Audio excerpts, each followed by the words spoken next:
어제 이제 내용은요, 제가 어떻게 교육과정을 좀 설계를 개념 기반하고 디지털 기반으로 교육과정을 어떻게 설계했고, 그걸 가지고 실제 수업에서 어떻게 적용하고, 그거를 그 누가 기록 평가라든지 나이스 평가 그리고 교과 세트까지 어떻게 연계하는지 이렇게 좀 이야기했잖아요. 연수 전에도 이제 이윤기 선생님이 말씀해 주셔서 잠깐 이야기를 나눴지만, 그러니까 저희가 어제 처음에 제가 시작할 때 선생님들께 받았던 요 내용 있죠. 그러니까 에듀테크를 왜 써야 하는가? 그러니까 뭐라고 할까요? 에듀테크를 왜 써야 하는가에 대해서 명확하게 기준이 서지 않으면 힘든 것 같아요. 이걸 계속 사용하기가. 이게 습관화되고 체득되기 전까지는 에듀테크를 쓰는 게 오히려 선생님들의 그 속도를 늦추잖아요. 그리고 이제 제가 다른 연수에서도 많이 하는 이야기지만 오히려 에듀테크나 이런 디지털 기반의 수업이 선생님들의 수업의 질을 떨어뜨리는 것 같다. 오히려 성취 기준에 도달하는데 방해가 되는 것 같다라고 생각이 드시면 과감하게 이걸 안 쓰시는 게 훨씬 더 좋다고 생각을 합니다. 하지만 좋은 도구는 잘 사용하다 보면 처음에는 도구에 익숙해지는데 시간이 걸릴 뿐이지 시간이 좀 지나고 나면 그 도구를 사용하는 효과성이 훨씬 높기 때문에 선생님께서 에듀테크를 조금 길게 보시고 사용해 보시기를 추천드리고요. 어제도 잠깐 제가 언급한 것 같지만 저는 이런 에듀테크 관련으로 한 7, 8년 이상 지금 계속 수업을 해오고 있는 상황이라서 저도 처음부터 이렇게 다 평가랑 연계해서 하진 않았었어요. 근데 제가 평가랑 연계하게 된 계기는 제가 이제 고창에서 근무할 때 생활기록부 교사 지원단을 했었어요. 3년에 한 번씩 컨설팅 갔잖아요. 생기부. 그걸 하면서 교육과정 지원단을 이제 하게 된 거예요. 뭐 도구까지는 아니고 고창 안에서지만 에듀테크를 하던 사람이 이제 교육과정을 조금 알게 되니까 두 개를 어떻게 하면 연결할 수 있을까라는 고민을 많이 하면서 이렇게 지금 상황으로 왔습니다. 그럼 이제 오늘은요, 제가 그 AI 어제는 이제 에듀테크랑 교육과정 쪽에 조금 초점이 있었다면 실제로 우리가 이제 찾아간 학교 컨설팅이 이전에 있었던 교실혁명 연수도 마찬가지고요. 겉으로는 그 AI 디지털 교과서 연수가 아닙니다. 이거는 이렇게 이야기를 하잖아요. 그런데 솔직히 저의 개인적인 생각으로는 이번 연수도 그렇고 교실혁명 연수도 그렇고 내년부터 도입되는 AI 디지털 교과서를 어떻게 하면 수업 현장에서 잘 쓸 것인가를 염두에 두고 만들어준 연수는 맞거든요. 그리고 전라북도만 해도요. 이번에 그 AI DT 강사교원 모집하는 거 여기 계신 선생님들도 몇 번 이렇게 신청하셨을 것 같은데 그 연수부터 시작해서 미래교육원 연수, 연수원 연수 모든 연수가 AI DT 교과서에 좀 초점이 맞춰져 있어요. 그러니까 작년하고 재작년은 온통 웨이북 연수였다면 초등학교가 이제 올해 하반기랑 내년은 온통 AI DT 연수겠죠. 네, 이제 그런데 그러면 실제로 AI DT를 교과목에서 어떻게 쓰는가 그 사례를 조금 보여드리고 제가 학생들에게서 나온 대시보드로 받은 뭐 그런 피드백 같은 것들을 제 교육과정을 활용하는 과정, 제 교육과정을 다시 구성하는 과정에서 어떻게 사용하는지 그 사례를 조금 보여드리려고 합니다. 좀 과목별로 보여드릴 거고요. 그리고 제가 보여드리는 건 실제로 AI DT가 지금 있진 않기 때문에 그 AI 코스웨어 또는 AI 프로토타입을 가지고 활용한 것입니다. 그래서 선생님께서 그 부분을 감안해 주시고 보시면 AI DT 교과서 나왔을 때 저 정도로 사용하면 괜찮겠다라고 생각을 해주시면 좋을 것 같습니다. 먼저 국어 수업 사례를 조금 볼게요. 제가 사용한 것은요 키위티라는 그 글쓰기 플랫폼입니다. 키위티가 생각보다 비싸요. 저 같은 경우에는 돈 주고 쓰진 않았고요. 이제 그 에듀테크 실증 사업을 하던 중에 한 달 조금 넘게 무료 이용권을 받아서 글쓰기 단원에서 한번 사용해봤던 잠깐 써봤던 거고요. 두 번째 단원에서 글쓰기 수업을 할 때 이게 없어서 너무 아쉬웠어요. 돈 주고 사고 싶었는데 솔직히 지금 이제 11월 달이잖아요. 지금 에듀테크를 10월 중순이 넘었는데 지금 에듀테크를 구입하는 건 조금 애매해요. 학교 입장에서 이게 기간을 언제까지 할 것인지가 이게 올해 업무인데 그래서 내년에는 한번 내년에 AIDT가 국어 교과서가 안 나오기 때문에 내년에는 한번 구매를 해서 써보면 좋겠다라고 생각하는 플랫폼 중에 하나였습니다. 이제 먼저 짠 거를 좀 보여드리면 이제 어제도 보셨겠지만 이렇게 챕터 형태로 이어질 장면을 생각해요. 국어 1단원에서 진행을 했었고요. 이렇게 성취 기준에 따라서 여기서 보면 0503 오늘 이어질 내용 상상하기 0505 작품을 감상하는 태도 가지기 이렇게 수업이 구성이 됐어요. 요것을 퀴즈 앤 보드를 조금 보면서 수업의 흐름을 조금 살펴보면요.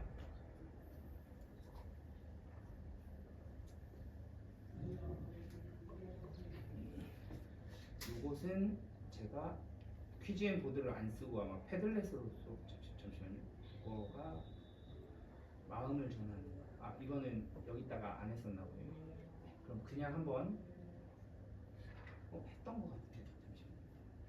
잠시만요. 마음을 전하는 국어 보드가 국어 보드가 없네요. 제가 수업이 한 지가 좀 돼서 패들렛을 썼어요. 죄송합니다. 잠시만요. 여기 국어 패들렛 퀴즈 앤 보드 쓰기 전에 패들렛에다가 했어요. 형태는 비슷하죠. 네. 이제 여기서 보면 만화 영화를 보고 이어질 장면을 상상하는 건데요. 여기서 보면 이제 키위티 사이트를 이렇게 해놨고요. 이제 앞에서 나온 부분은 개념 기반으로 이제 짜가지고 막 질문을 했던 장면이었고, 여기서 이제 학생들한테 글을 쓰라고 한 게 어떤 글을 썼었냐면은 내가 읽은 책을 가지고 이야기를 쓰라고 했어요. 상상해서. 그리고 친구들이 쓴 글의 뒷부분에 대한 내용을 학생들이 상상해서 글을 써보는 활동으로 지금 구성이 되어 있습니다. 네, 여기 보면 친구 이야기 이어쓰기 이게 패들렛의 단점이에요. 이거 패들렛이랑 이거 패들렛이랑 아까 이제 퀴즈인 같은 경우에는 하나의 보드 안에서 한꺼번에 볼 수 있으니까 좋았었는데 이렇게 따로 나왔죠. 그래서 이제 요거 이렇게까지 띄워놓고 조금 말씀을 드려보면 여기서 이제 수업으로 한번 보면요. 2차시 내용을 보면 이렇게 이 동영상을 보고 오늘 일을 감상하는 내용을 수업을 한 다음에 3, 4차시에서는 이제 오늘의 여기서 보면은 이제 키위티는 T는 티처 할 때 T예요. 그리고 학생들이 쓰는 건 키위 런 배운다 해가지고 런이라고 해서 친구의 이야기의 뒷부분에 상상하는 이야기 이렇게 써가지고 학생들의 글을 한번 보면 이제 제가 과제로 제출을 하면 이렇게 학생들이 글을 써서 저한테 제출해요. 그 두 가지가 있죠. 내 이야기 만들기랑 친구의 글을 읽고 이어질 내용을 상상하기. 이걸 눌러보면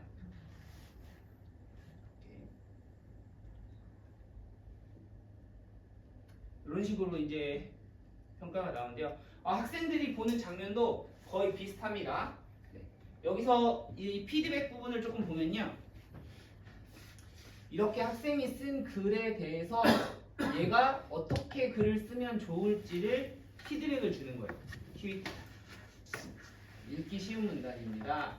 세 번째 문단에 대해서는 어떤 단어를 어떻게 맞춤법을 고치면 좋을지 이렇게까지 이게 제가 자작자작도 써봤는데 자작자작보다는 조금 AI가 주는 피드백이 더 낫더라고요. 그리고 자작자작 같은 경우에는 교사가 AI 피드백을 받은 다음에 학생들에게 다시 제공해줘야 되는 두 번의 과정을 거치게 되는데 글을 수정하는 과정에서 학생들이 바로 AI의 피드백을 받을 수 있다는 것도 이것에 대한 장점이었어요. 지금 학생의 글을 보고 있어서 그런데 실제로는 여기에 챗봇이 있어요. 그래서 내가 이런 내용으로 글을 쓰고 싶은데 이때 어울리는 단어가 뭐야? 라고 물어보면 실제로 단어를 추천해 주기도 하고요. 그래서 AI 튜터가 여기에 들어있어서 학생들이 쓰기에 굉장히 좋습니다. 그래서 점수가 55점이라고 나오죠. 55점. 실제로 이제 여기서 학생들의 점수가 쭉 나오는데요. 한번 보면 이게 최종 점수거든요. 이 친구 한번 볼까요? 자기 글을 33번 수정한 겁니다. 그러니까 내가 글을 썼는데 점수가 낮고 AI 피드백을 보면서 자기가 글을 고쳐 쓰는 거예요. 이 친구는 92번. 그러니까 이런 친구들은 이게 이제 전체를 수정한 것도 이렇게 나오지만 그냥 문단 단어 한번 수정하고 저장하고 단어 수정하고 이렇게 해도 카운트가 되는 거거든요. 그래서 실제로 이런 글쓰기를 활용한 AI 코스웨어가 수업 중에서 크게 영향을 주느냐라고 했을 때 저는 굉장히 도움을 많이 받았던. 그래서 이렇게 점수를 올리는 거에 있어서 학생들이 굉장히 처음에 50점 맞았던 친구들이 자기 글이 80점 이상으로 올라가면 되게 좋아해요. 그래서 이런 걸 직관적으로 구성이 돼 있어서 이렇게 글을 썼고요. 근데 이걸로 단순히 글만 쓰는 걸로 하면은 크게 의미가 없었어요. 그래서 예를 들어서 뭐 뽀로로 심해 이거 한번 볼까요? 저희 반 학생이 쓴 글을 한번 읽어보시면 이게 만화 영화라는 걸 이용한 거거든요. 그래서 한번 잠깐 읽을 시간을 드릴게요. 보면은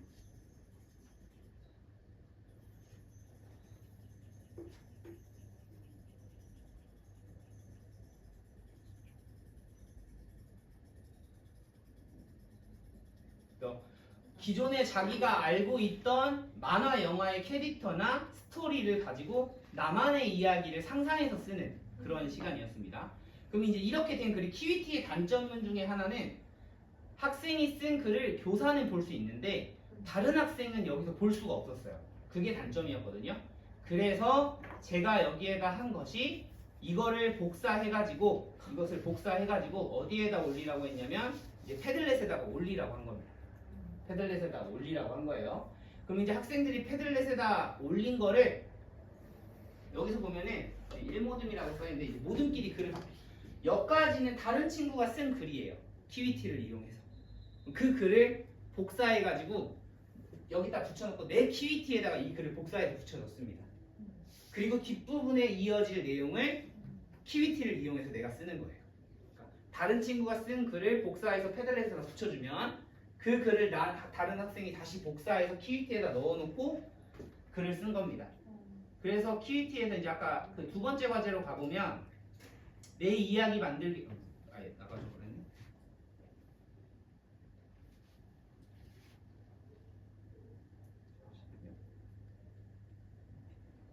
내 이야기 말고 과제 관리에서 친구 글을 읽고 이어질 내용을 상상하기 있죠. 요것을 보면은 요건 이제 수정 횟수가 아까보다 훨씬 줄었어요. 왜냐면 학생들이 복사해서 넣은 글이 키위티에서 이미 한번 수정을 거친 글들이었잖아요. 그러니까 이전 글에서 수정할 게 별로 없었기 때문에 아까 뽀로로 심해 이거 읽었으니까 요거 한번 볼게요. 그러면은 아까 이 글 밑에다가 요 정도까지였을 거예요. 밑에서 이어지는 요 내용을 친구가 쓴 글에서 이어질 내용을 내가 직접 써보는 활동이죠. 이게 뭐 엄청나게 색다른 활동이 아니라 교과서에서 원래 많이 나오는 활동이에요. 친구가 쓴 글의 뒷부분의 이야기를 상상해보면서 써봅시다. 그러면 이제 우리가 실제로 그냥 오프라인으로 글쓰기를 한다면 이렇게 친구 글을 실제로 갖고 와서 이어쓰는 활동을 하기가 생각보다 쉽지 않거든요. 그래서 이런 에듀테크를 활용한 수업에서는 친구의 글을 가져다가 이렇게 쓸 수 있고 글에 대한 피드백을 줄 때도 생각보다 쉬웠습니다. 그래서 이 친구 같은 경우에 보면은 문법이나 어휘는 높은데 문장 조직 능력은 좀 떨어진다. 그래서 총평을 보면 이런 식으로 나옵니다. 그래서 이거는 GPT로 생성한 글이 가능성이 높습니다라고 나오는 이유는 키위티를 복사해서 붙여넣기 때문에. 네, 그래서 이렇게요. 그래서 실제로 우리가 앞으로 사용할 그 AI 디지털 교과서에 이런 글쓰기에 대한 피드백을 주는 내용이 나올 것이냐 안 나올 것이냐는 몰라요. 아직 구글 교과서가 나오지 않았기 때문에. 하지만 내가 수업을 하는 그 흐름 가운데서 글쓰기 활동에서 친구들과 피드백을 주고받는 활동에서는 이러한 AI 디지털 교과서의 기능을 활용하면 글을 더 잘 쓸 수 있다. 이렇게 하고 선생님들도 피드백을 조금 더 쉽게 줄 수 있다. 이렇게 제공이 될 수 있고요. 제가 키위티에서 개인적으로 아쉬웠던 건 대시보드가 너무 약했어요. 이게 대시보드가 끝이거든요.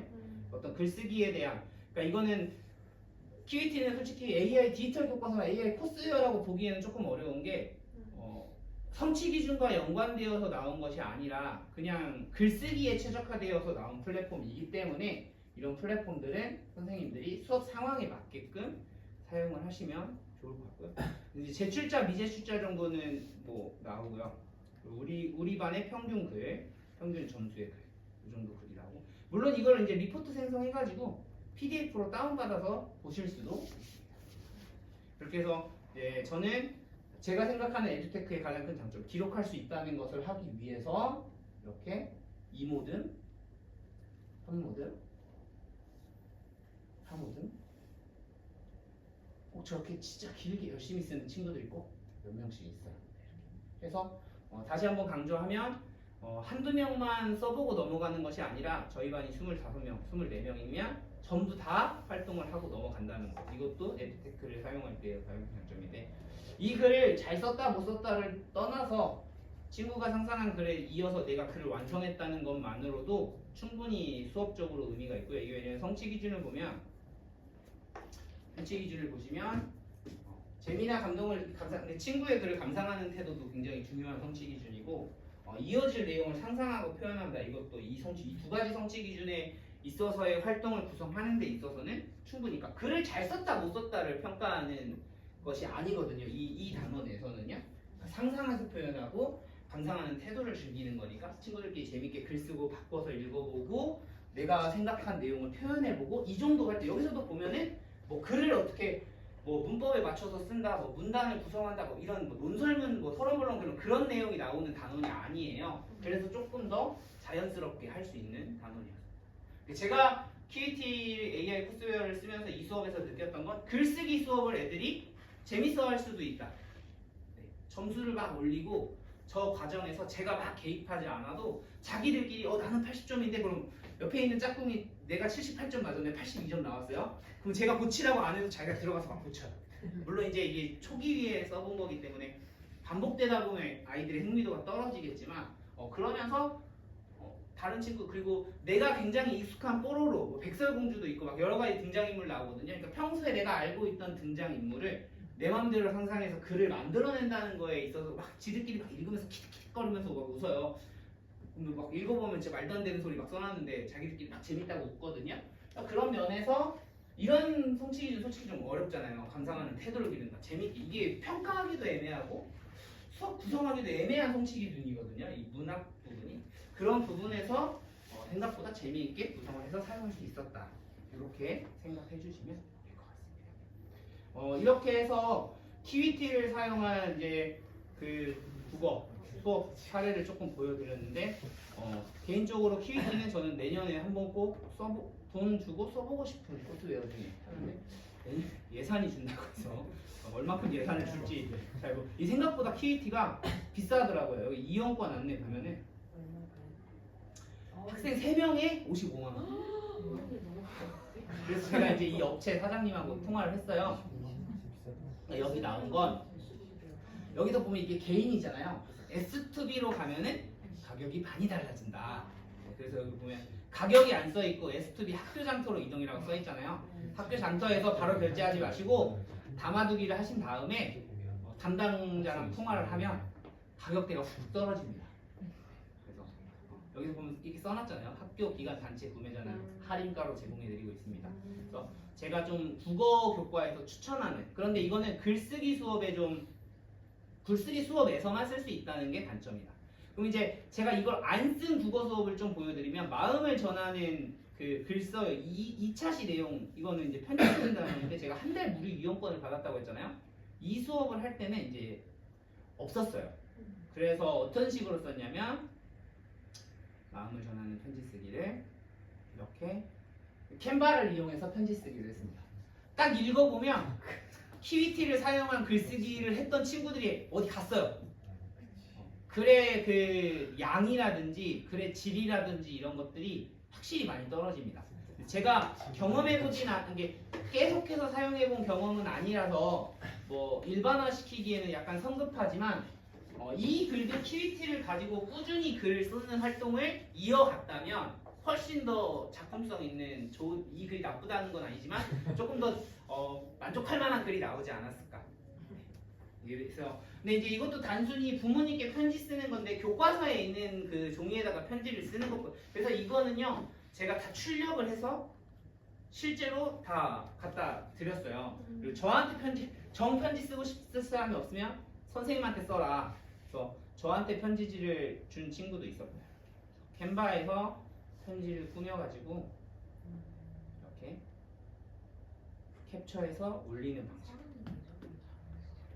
이게 캔바에서 편지지 양식 제가 지금 뭘 찾냐면 이렇게 안 하고 그냥 편지지에다 편지 쓴 친구들도 있거든요. 그걸 좀 찾고 싶은데 지금 못 찾아가지고 이런 걸 할 때도 꼭 반드시 무조건 캔바를 써야 하느냐는 아니고 학생들에게 어느 정도 이제 자유권을 줍니다. 편지를 쓸 건데 캔바를 이용해서 편지를 써도 되고 캔바를 안 쓰고 내가 편지지에다 쓰고 싶으면 편지지를 사와도 되고 아니면 이런 친구도 있었어요. 편지지를 출력해 줄 테니까 그 위에다 손을 써라. 그 위에다 글을 써라. 이렇게 나눠서 왔다 갔다 하면서 이런 친구들 여러 번 고쳐 쓴 거예요. 이게 그나마 진짜 여러 번 고쳐 쓴 거예요. 네, 이렇게 여기 있네요. 이렇게 자기가 편지지에다가 글을 써가지고 실제로 준 친구들도 있고요.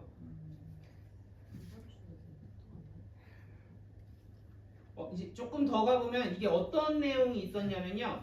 내가 뭐 인터넷 벽보 같은 거에다 엘리베이터 같은 데에다 글을 붙여놓으면 동네 같은 라인에 사는 사람들께 포스트잇으로 자기의 감정을 표현하는 그런 활동이 뒤에 있었어요. 그거는 이제 팀보드로 표현을 했었는데요. 이제 팀보드로 그 활동한 거 살짝 보여드리면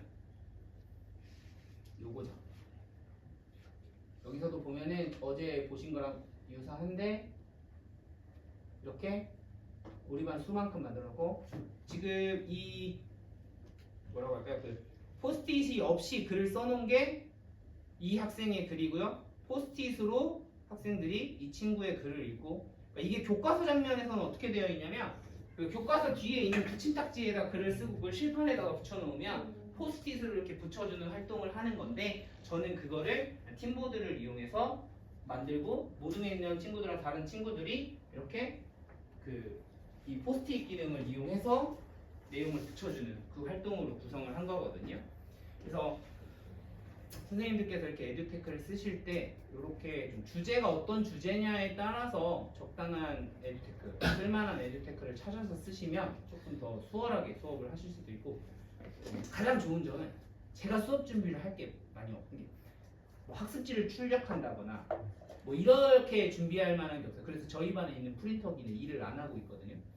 그래서 프린트할 만한 게 많이 준다는 것만 해도 학생들한테 프린트 출력해줬다가 선생님 저 안 갖고 왔어요 잊어버렸으면 다시 출력해주고 뭐 그런 활동. 그래서 편지 쓰기 할 때도 정리 노트에다가 편지 쓰고 최종적으로 옮겨 쓰는 이런 식으로. 그래서 다른 몇몇 학교들은 이런 에듀테크 활용 수업을 생태교육이랑 엮어가지고 그 탄소제로 해가지고 종이 안 쓰는 수업 이런 식으로 그 수업 사례를 나누는 경우도 있더라고요. 그래서 제가 이 편지 쓰기 수업을 할 때 QET를 내가 쓸 수 있었으면 참 좋았겠다 라고 생각한 수업 중에 하나였습니다. 다음은 이제 수학인데요. 수학은 어제 이야기를 많이 했었기 때문에 제가 이 수업 설계하는 거 부분은 빼고 마타수학, 저희 학교는 마타수학이랑 옥수수 두 가지를 쓰고 있습니다. 옥수수를 먼저 조금 보여드릴게요. 옥수수를 쓰게 된 계기를 조금 말씀을 드리면 이게 비상 옥수수라고 쳐야지 그냥 옥수수라고 치면 진짜 옥수수만 나와요. 옥수수가 여기 있네. 수학 사이트로 가보면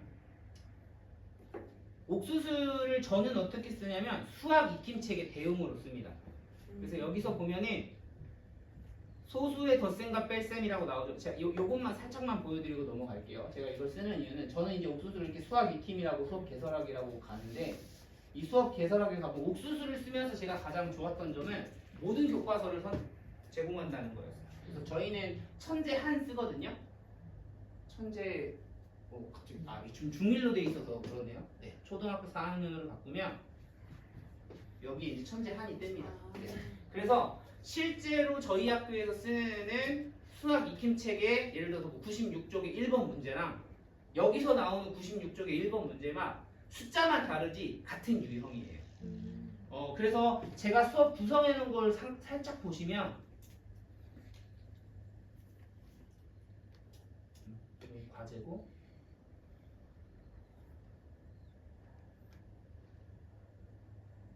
여기서 제가 보시면 옥수수 수학 익힘이라고 써놨죠.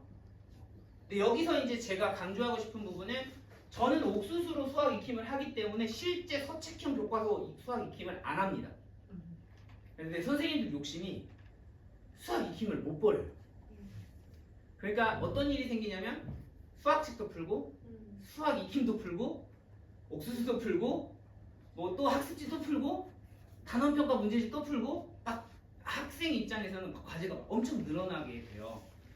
그래서 과감하게 뭔가 내가 새로운 걸로 이거를 그만큼의 학습량을 충분히 충족할 수 있다라고 생각이 드시면 수학 익힘을 포기해야 됩니다.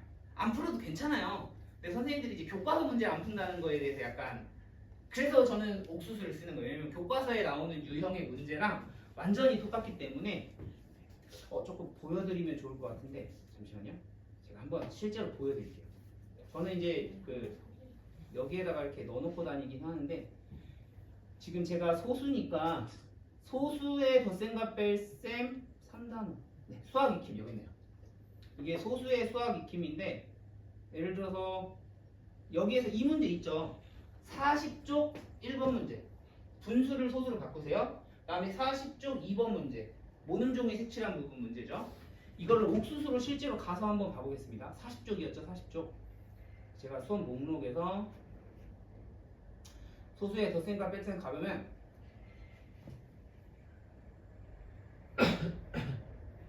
여기에 벌써 딱 40쪽이라고 써있죠. 네, 실제로 교과서 페이지랑 똑같은 아까 1번 문제가 분수를 소수로 바꾸는 문제였어요. 이거 지금 이제 그 도전 횟수가 끝나서 그런데 보면 분수를 소수로 바꾸세요.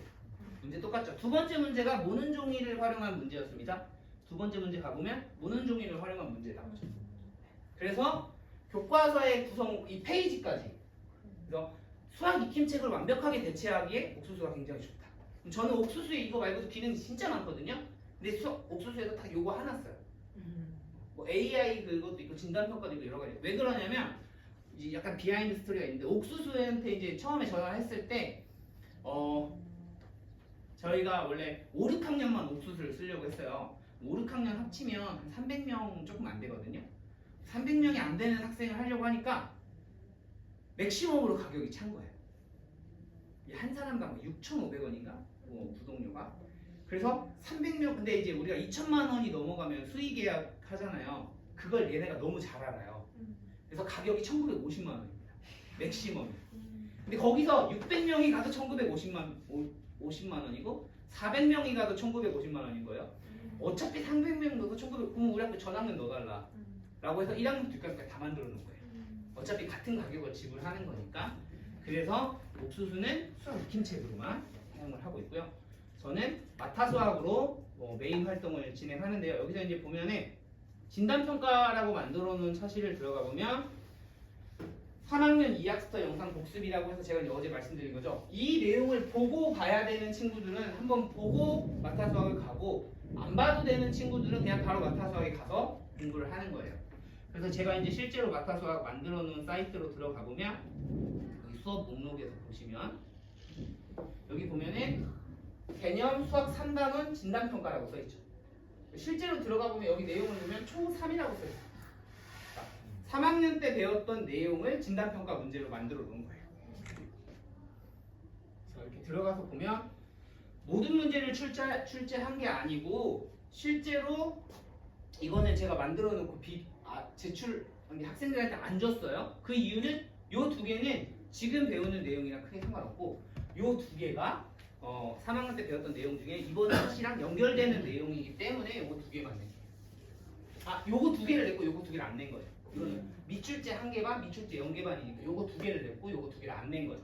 그러니까 다 할 필요 없이 그래서 이제 실시간으로 들어가 보면 실제로 저희 반 학생들이 얼마나 3학년 내용을 이해하고 있는가에 대한 내용을 여기서 이렇게 한번 알아보고요.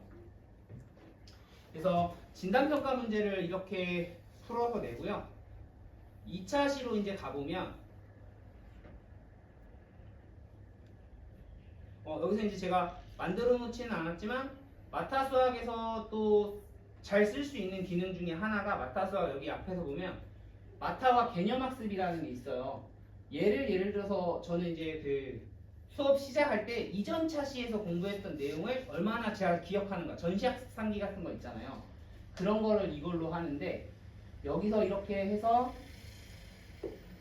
예를 들어서 여기서 뭐 소수 두 자리와 소수 셋째 자리 이렇게 해서 만들어내면 이게 좋은 게 뭐냐면요. 예를 들어서 제가 실제로 이렇게 내놓으면 저희 반 학생들이 내일 깜짝 놀랄 텐데 네, 풀어야 되는 줄 알고 이렇게 해서 완료하고 넘어가 보면 문제가 5문제만 만들어집니다. 그러니까 그냥 일반 수업 목록으로 만들어 놓으면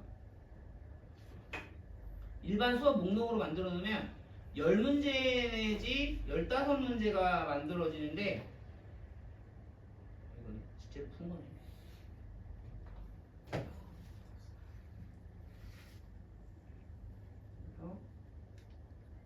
그래서 이제 수업 생성을 한번 제가 어차피 수업 지우면 되니까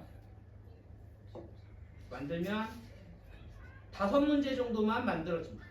만들지 말고. 그래서 그 전시학습 상기 할 때 지난차 시에 배운 내용을 잠깐 복습하는 내용으로 좋아요. 제가 만들어 둔 거를 조금 보여드리면 좋을 것 같아서 찾아보면 여기 있죠. 마타와 개념학습 이런 거 이제 실시간 보고서 이렇게 들어가면 5문제만 만들어집니다. 그래서 수업 시작하기 전에 한 5분 내지 10분 정도 시간 딱 주고 지난 시간에 배웠던 내용 얼마나 이해하고 있는지 알아봅시다 하고 푸는 과정을 이렇게 쭉 보고 있으면 지난 시간에 배운 내용 잘 기억하고 있구나. 만약에 이거를 푸는데 막 틀려요. 그럼 이제 오늘 공부 안 하고 다시 전차시로 가는 거죠. 그렇게 해서 제가 그 웨이 클래스의 차시별로 수업을 구성해 놓기 때문에 이 수업이 좀 안 된다 싶으면 그냥 바로 접고 그 전차시로 가서 한 2-30분 복습하고 다시 넘어오는 거죠. 그렇게 해서 그냥 교육과정 완료라고 하는 게 교육과정 1년 다 끝나고 워크샵 하면서 1년의 학교 교육과정을 되돌아보는 것도 있지만 이렇게 바로바로 AI 코스웨어에서 보여지는 내용들을 보고 오늘 내가 수업할 내용을 바로 진도를 나가는 게 아니라 전차시로 돌아가서 다시 복습을 한다든지 그런 식으로 활용하는 내용으로도 많이 사용을 합니다. 그래서 이제 제가 마타 수학에서 되게 좋았던 거는 여기서 이제 커리큘럼 그 수업 구성으로 가보면요. 2가지가 나오거든요. 개념이랑 클리닉이 나와요. 개념은 차시별로 문제풀이가 나옵니다. 차시별로.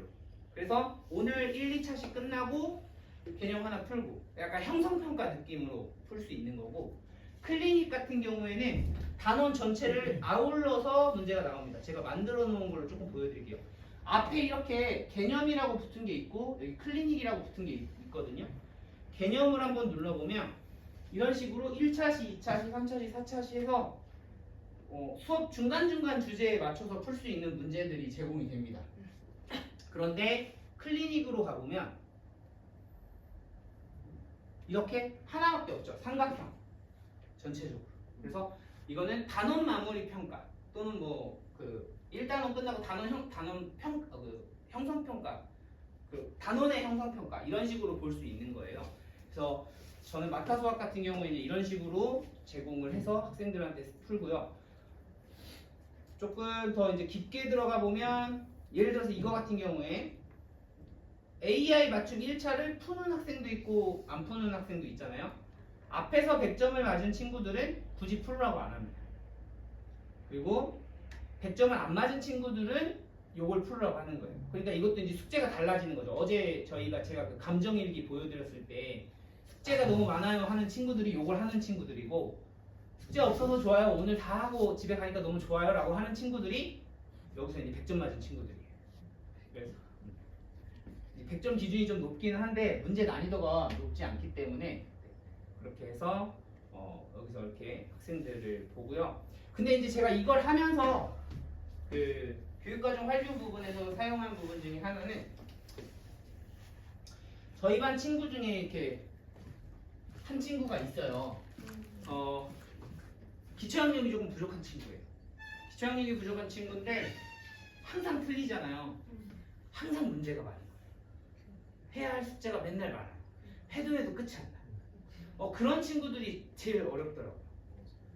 그래서 선생님들이 이런 문제형 AI 코스웨어 또는 문제형 AI 데이터 교과서를 쓰실 때는 학습량을 조절해 주는 게 굉장히 중요합니다. 그러니까 그냥 어제도 제가 말했듯이 아나 AI 코스웨어라고 해가지고 그냥 이거 줬으니까 문제 생성됐으니까 당연히 풀어야지가 아니고 이런 친구들은 좀 관심을 갖고 꾸준히 지켜보시면서 여기까지 했으면 됐어 라고 좀 끊어주실 필요가 있고요. 두 번째로는 얘가 피드백을 주는데 그냥 그 문제집 보면 뒤에 해답지 있잖아요. 그런 해설 정도만 줘요. 그래서 학생들이 오답노트 써온 걸 보면 그 해답지를 그대로 베껴가지고 써오는 경우가 있거든요. 그걸 선생님들이 캐치하지 않고 그냥 오답 정리했구나 하고 넘어가시면 문제 양은 많고 학생은 힘들지만 기초학력이 늘지 않습니다. 그래서 그 피드백 부분을 꼭 신경 써주셔야 돼요. 그래서 이제 저는 내가 이 단원을 가르칠 때 어떤 학생에게 조금 더 피드백을 집중해야 할까 할 때 보는 것이 바로 이 대시보드입니다. 이건 제가 예전에도 한번 설명 드렸던 것 같은데 이렇게 대시보드를 보면 제가 이제 자주 보는 것 중에 하나가 이 학생 분포도인데요. 이렇게 가보면 친구들이 나와요. 제가 관심 가져야 하는 친구는 이제 이런 친구겠죠. 솔직히 85점이면 잘 못 본 건 아니에요. 반 평균이 좀 높아서 그런 건데 이 친구는 평소에 못하는 친구는 아니에요. 그래서 크게 문제가 될 만한 친구는 아니지만 이렇게. 그래서 내가 이 단원을 가르칠 때 어떤 친구를 조금 더 집중적으로 관리를 해줘야 할까를 이 대시보드를 통해서 유추한 다음에 솔직히 25명의 오답노트를 하나씩 다 꼼꼼히 보면서 해주는 거는 쉬운 일은 아니에요. 그 수업 시간 안에서. 근데 이제 몇몇의 친구들은 조금 적당히 넘기더라도 이런 친구들은 한 번 더 꼼꼼히 읽어보고 왜 그렇게 풀었는지 물어보고. AI 디지털 교과서가 주는 장점은 이렇게 학생들의 데이터를 선생님들이 읽어낼 수 있다는 게 AI 디지털 교과서의 장점이거든요. AI 디지털 교과서를 왜 써요? 그 안에 컨텐츠가 좋아요? 뭐 그 안에서 그게 아니라 선생님들이 그냥 기억에 의존해서 넘기는 학생들의 데이터들을 이렇게 보여준다는 게 저는 가장 큰 장점이라고 생각을 해요. 그래서 선생님들이 많이 쓰실수록 선생님도 혹시 그 집에 진이 있으신가요? 진이? 저희 집은 진이 있거든요. 진이 모르세요? KT 진이. 엘리 클로버? 선생님 클로버 쓰세요? 클로버는 어디 거예요? 카카오. LG는 클로버예요. 그 SK는 엘리사인가? 뭐 그래요. 저희 딸이 5살인데 맨날 딱 문 열고 집에 들어가면 가방을 얹어놓고 진이야 TV 켜 그래요. 5살짜리예요. 이제 맨날 제가 진이야 TV 켜. 맨날 저희 아침에 일어나면 진이야 오늘 날씨 어때? 비가 오는지 안 오는지 들어보고 자전거를 타고 학교를 가야 될까? 자동차를 타고 가야 될까? 왜냐면 저희 학교가 주차장이 너무 좁아가지고 주차를 할 수가 없어요. 그래서 이제 항상 진이한테 물어요. 저희 딸도 진이한테 물어보거든요. 근데 저는 진이를 언제부터 썼냐면 이제 뒤에 선우쌤은 알겠지만 고창 그 사택 관사도 아니에요. 그 학교 옆에 딸린 사택 있잖아요. 거기에서 살 때부터 진이를 썼어요. 오래됐죠. 그때의 진이와 지금의 진이를 비교하면 지금 진이가 엄청 똑똑해졌어요. 그래서 그때는 진이를 쓰면 요금을 할인해줬어요. 처음에 진이는. 근데 대신에 이런 게 있었어요. 하루에 몇 번 이상 말을 걸어줘요. 왜냐면 우리가 말을 걸음으로 인해서 그 데이터를 학습하는 거예요. 그리고 우리의 목소리라든지 다양한 억양이라든지 이런 것들을 학습해서 지금 진이야 부르면 대답을 하는 정확도가 훨씬 올라갔죠. 그런 거랑 비슷하게 AI 디지털 교과서도 선생님들이 쓰면 쓸수록 얘가 똑똑해집니다. 그러니까 많은 양의 데이터가 쌓이면 쌓일수록 좋아져요. 그래서 제가 교실협력 연수 때 AI 디지털 교과서 프로토타입을 가지고 연수할 때 가장 힘들었던 거는 이 안에 아무 데이터가 없어요. 그러니까 보여줄 게 없어요. 빈 깡통인 거예요. 그래서 선생님들이 AI 디지털 교과서가 나왔을 때 초반에 딱 보시면 깡통이잖아요. 그럼 얘가 주는 피드백, 왜 이런 피드백을 주지? 이상한 피드백을 주네? 라고 생각이 들 수도 있고, 이렇게 아까 저기 관호라는 친구 나왔었는데 이 친구 원래 되게 잘하는 친구거든요. 근데 이거 공부할 때 잠깐 그랬던 거예요. 그런데 한두 번의 데이터 보면 잘하는 친구를 왜 이렇게 못하는 친구로 뺐지? 또는 좀 부족한 친구를 왜 잘하는 친구로 구분했지? 이런 식으로 그 데이터에 그 공백 갭이 생길 수 있는데 그거를 메꾸시려면 최대한 많이 써야 됩니다. 많은 양의 데이터를 학습할수록 얘는 똑똑해지고 더 정확한 피드백을 준다. 그래서 초기에 그 공백을 어떻게 이겨내느냐가 AI 디지털 교과서에서 가장 큰 문제가 아닐까라고 생각이 들고요. 여기서 이제 종합보고서로 한번 들어가 보면 저희 반의 전체적인 이제 종합 보고서가 나옵니다. 아무거나 들어가도 됩니까? 보고서로 들어가서 보시면 학생의 그 대시보드로 들어갈 수 있거든요. 여기서 이제 누적 보고서로 들어가 보면 어제 제가 이제 보여드렸던 그 사회정서 같은 내용이 나와요. 좀 잘하는 친구 걸 보여드릴 걸 그랬나? 잘하는 친구, 좀 열심히 하는 친구 거를 보여드리면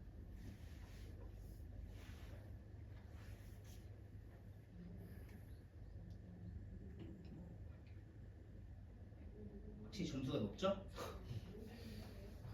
이거는요. 이 코스웨어 같은 경우에는 처음에 시작할 때 수학에 대해서 물어봐요. 너 수학 좋아하니? 어떤 이렇게 간단한 설문 같은 걸 해요. 그리고 그 설문을 토대로 기본으로 놓고 그 설문 결과만 보여주는 게 아니라 얘가 학습한 시간, 점수, 그 전체적인 그 뭐랄까 도달도 이런 것들을 보고 이렇게 점수를 줍니다. 이제 제가 이 표를 보면은 아 얘는 평소에 수학을 좀 좋아하는 친구구나, 평소에 좀 수학을 안 좋아하는 친구구나 라는 것에 대한 분석을 하기가 쉬워져요. 그러니까 제가 이제 교육과정 한류 부분에서 대시보드에서 나타나는 학생들의 정보를 어떻게 읽어내고 그 학생에게 맞춤형 학습이나 아까 학습량을 조절해줘야 된다고 하는 것처럼 이제 그런 친구들 있어요. 선생님 저는 AI 1차도 풀고 2차도 풀고 오답노트도 하는데 얘는 왜 진단평가만 풀고 1차, 2차 안 풀어요? 100점 아닌데. 그런 부분에 있어서 교사가 학습량을 학생별로 조절을 해줘야 할 때가 있거든요. 그럴 때 이제 사용하는 표입니다.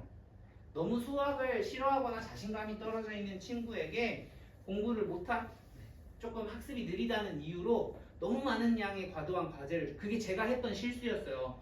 여기서 제공을 하니까 어떻게든 얘를 빨리 땡겨야겠다라는 생각이 막 주니까 부모님도 힘들어요.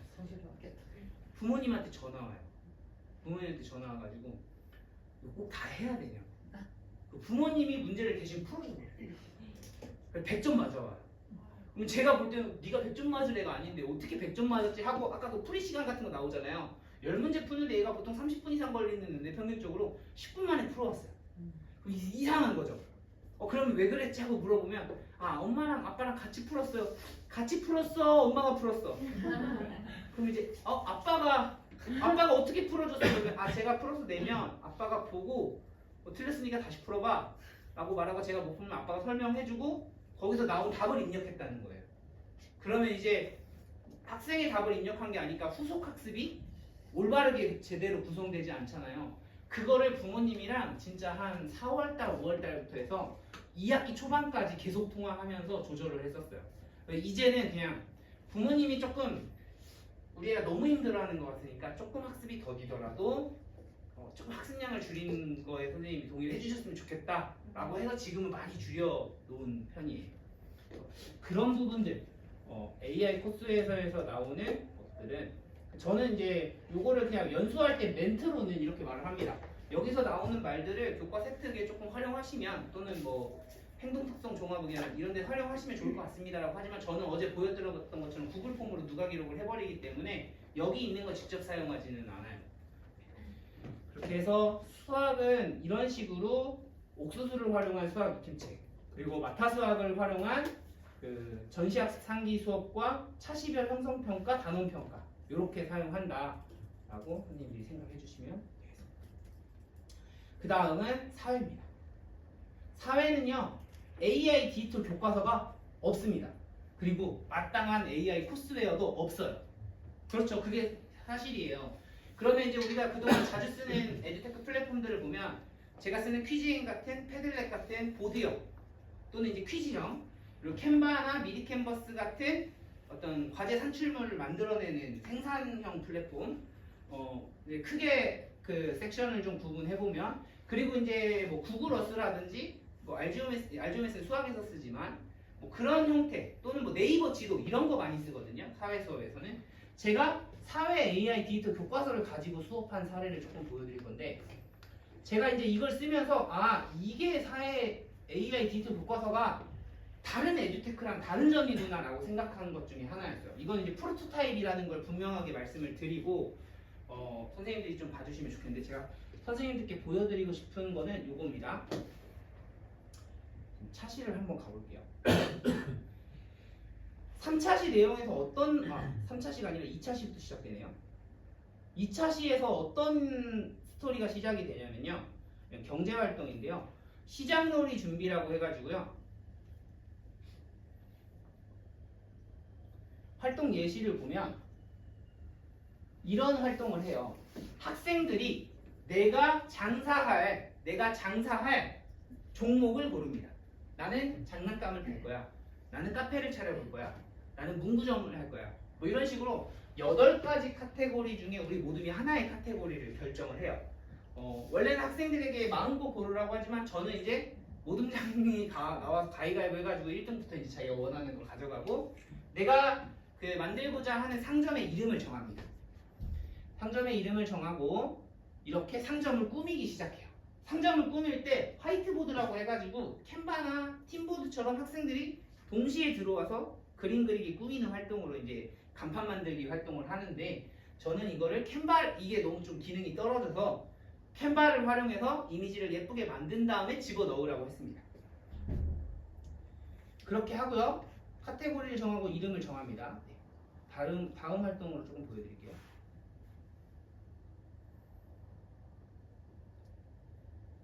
두 번째 활동에서는요. 활동 예시를 보면 내가 차린 가게에 6가지 종류의 판매할 물건이 정해져 있어요. 그 중에서 3가지 물건을 내가 정합니다. 나는 우리 모든 가게에서는 이런 물건들을 팔 거야. 그리고 몇 개를 팔 거야. 가격은 얼마인지.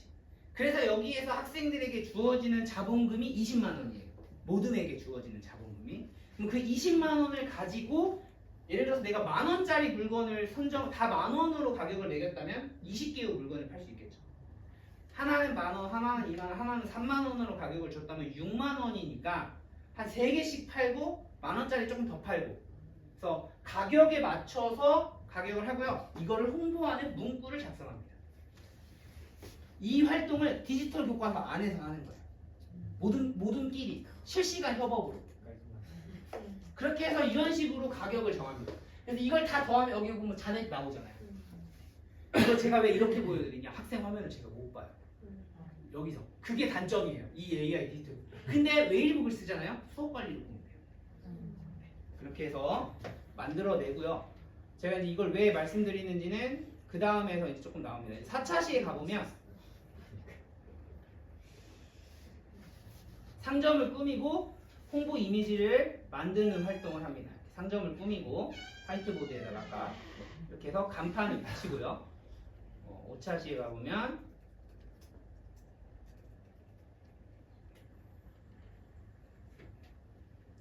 활동 예시에 들어가 보면 이제부터는 연차시로 해야 돼요. 5, 6차시.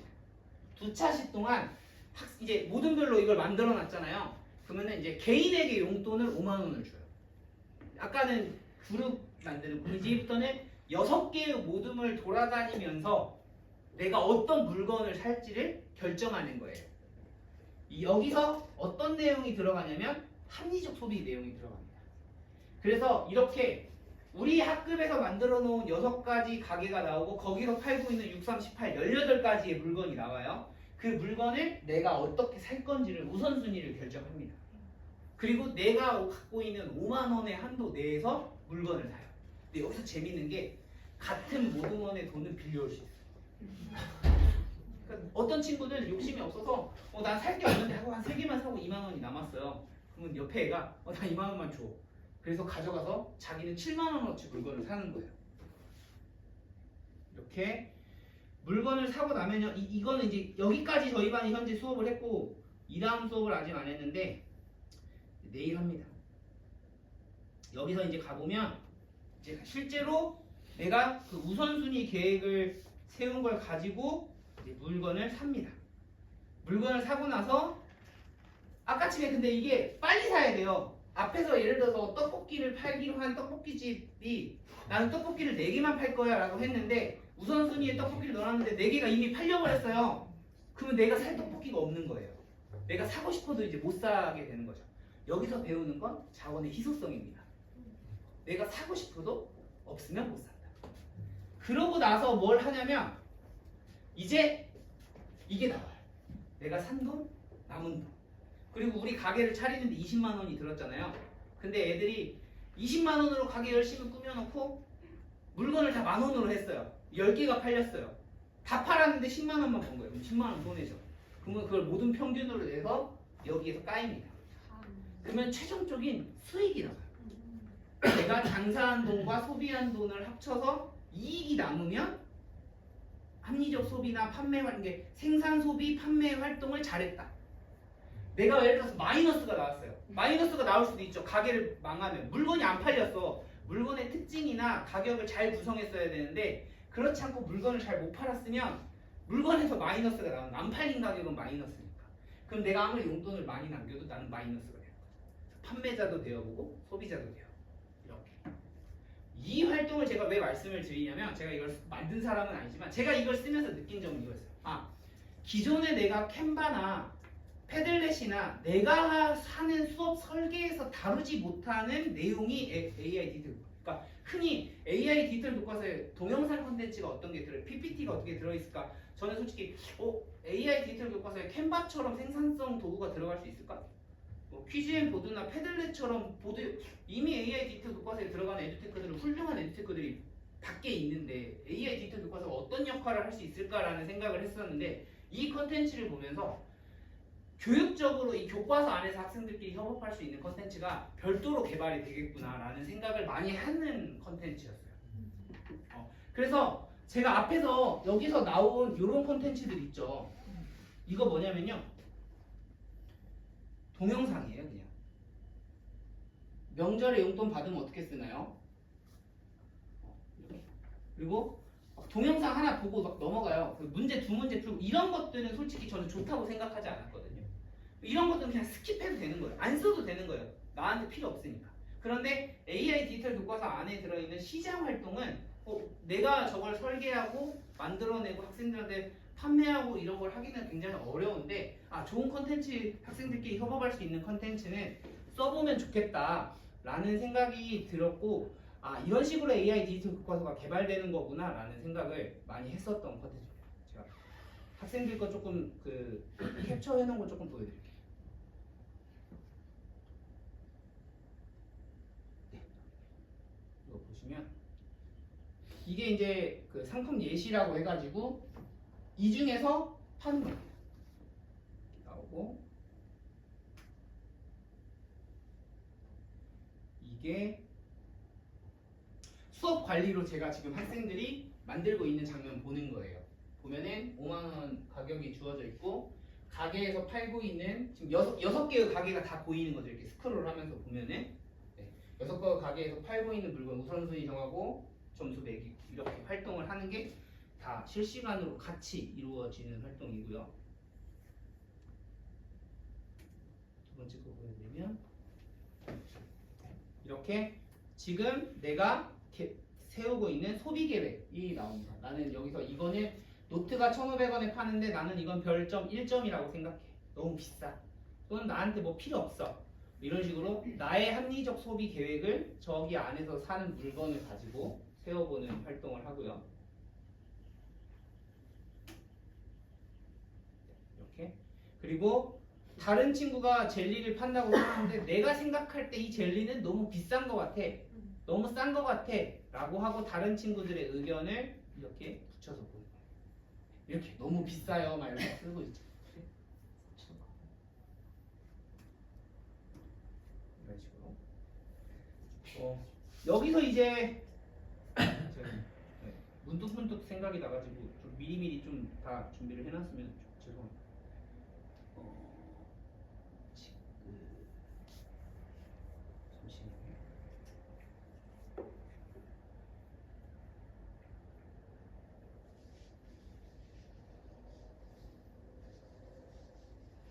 사회 수업한 사진이 여기 있네요. 네. 요거 사진을 조금 보여드리면 이게 무슨 사진이냐면요. 이 수업을 하면서 이제 가장 노동장에게 큰 역할이 있었거든요. 이거는 이 스마트 칠판에 학생들의 모든장의 외일부만 미러링을 한 장면이에요. 그러니까 수업 관리로 보면 모든 학생 거가 보이지만 이 활동을 할 때는 각자 자기 기기에서도 하지만 모든 장의 기기에 애들이 모여서 하나를 놓고 막 토의하면서 가격도 정하고 하거든요. 그때 제가 모든 장들의 화면만 미러링을 해서 보고 있는 장면입니다. 그러니까 선생님들께서 기본적인 이런 하드웨어적인 에듀테크도 얼마나 알고 있고 사용하느냐에 따라서 수업을 진행하는 그 진행도라든지 이 스무스하게 부드럽게 진행되는 정도가 많이 달라지거든요.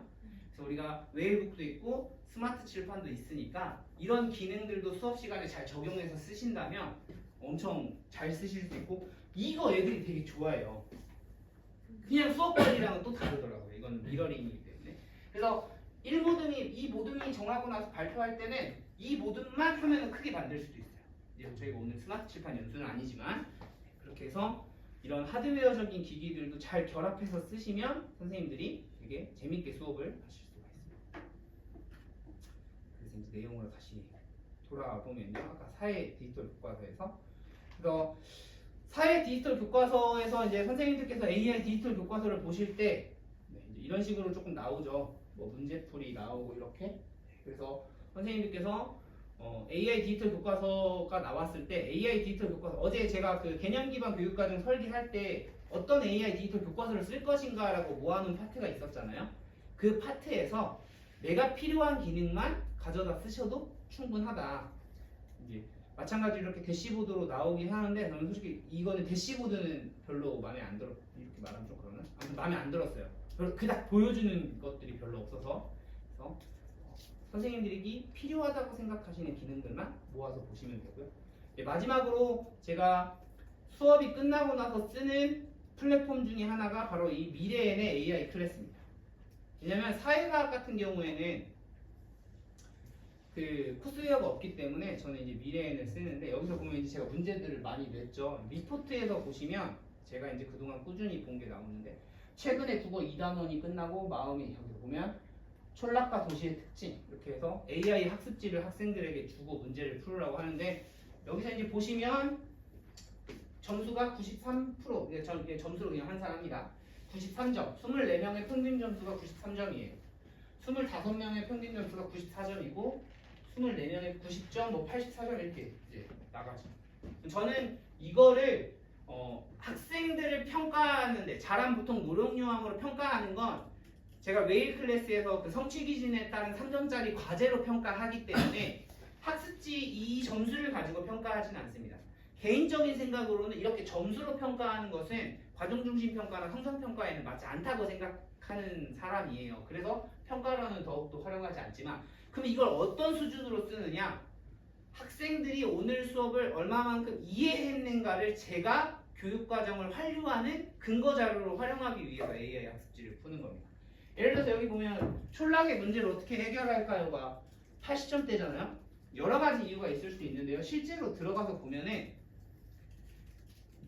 이건 코스웨어는 아니지만 각각의 주제에 대해서 많이 틀린 학생들이 나와요. 그럼 이제 제가 어떻게 과제를 내냐면 지금 보면 촌락의 다양한 문제를 해결하기 위해서 이 친구들이 틀린 친구들이 이렇게 나오잖아요. 이 친구들한테는 이 부분에 대한 제가 수업 과정을 구성해 놓았을 때 예를 들어서 이거랑 맞춰서 제가 사회 수업을 조금 보여드리면 촌락과 도시의 특징이잖아요. 지금 저게 촌락의 다양한 문제를 해결하기 위한 거잖아요. 그러면은 제가 수업으로 짠 게 이 7, 8차시거든요. 촌락의 도시와 문제점 해결 방안. 그러면 저 친구들한테는 여기로 돌아가서 여기 있는 디지털 교과서라든지 제가 올려놓은 이학스터 영상을 한 번 더 보고 촌락의 문제와 해결 방안을 하나의 그 정리 노트 같은 데다가 정리해서 추가 과제를 내주는 겁니다. 물론 애들은 싫어하죠. 추가 과제를.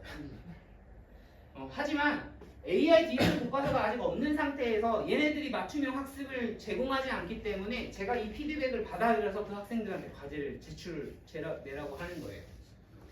이렇게 이제 관리가 되니까 이렇게 한 번, 두 번 하잖아요? 그럼 애들이 이걸 점수를 많이 맞으려고 노력을 해요. 근데 이제 본인들도 아는 거죠. 그러니까 커다란 교육과정 운영도 있지만 여기서 보여지는 것들의 결과를 가지고 우리 반 학생들에게 어떻게 자료를 줄 것이냐 이거와 연계해서 저도 처음에 수업을 구성하는 겁니다. 촌락의 문제점과 해결바가 아까 거기서 학습지 점수가 낮은 친구들은 요 활동 1을 복습하라고 하는 거예요. 그래서 제가 웨일 클래스에 차시별로 수업을 구성해놓고 맞춤형 학습이라고 해서 부족한 부분이 있으면 가. 근데 이게 실제 AI 디지털 교과서가 나오면 이 역할을 AI 보조교사가 해주겠죠. 이 부분에 대한 문제가 틀었으니까 너는 여기로 가. 그거를 조금 보여줄 수 있는 게 아까 그 사회 AI 디지털 교과서예요. 여기서 이제 보면은 저는 이 기능이 별로 마음에 안 들어서 이렇게 하지만 실제로 이렇게 숙제로 가보면 개인 숙제라는 게 있거든요. 지금 이제 다 해서 그런데 여기서 보면 이거는 한 명에게만 나간 숙제예요. 그러니까 개별 맞춤 숙제라고 나오죠. 이거는 25명 우리 반 일반 숙제입니다. 이 개인 맞춤 숙제가 어떻게 생기냐면요. 아까 그 디지털 교과서 수업 활동 중에서 2문제, 3문제 푸는 그 간단한 문제 확인이 있는데 거기서 틀린 학생들한테 그 틀린 동영상이나 틀린 문제에 대한 학습지가 제공되고 읽어보라고 이렇게 과제가 나가는 거거든요.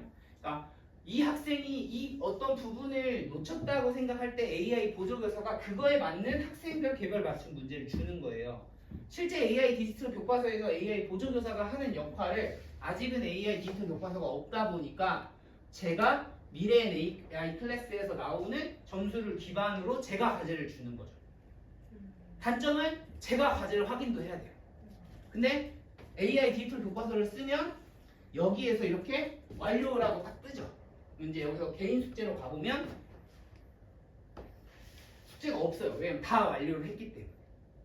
그래서 맞춤형 학습이라는 것이 설계된 문제 안에서 그 학생에게 부족한 부분에 대한 컨텐츠나 문제를 주고 AI 보조교사가 자동으로 채점까지 해주고 교육과정에 대한 환류를 이런 식으로 사용을 하고 있습니다.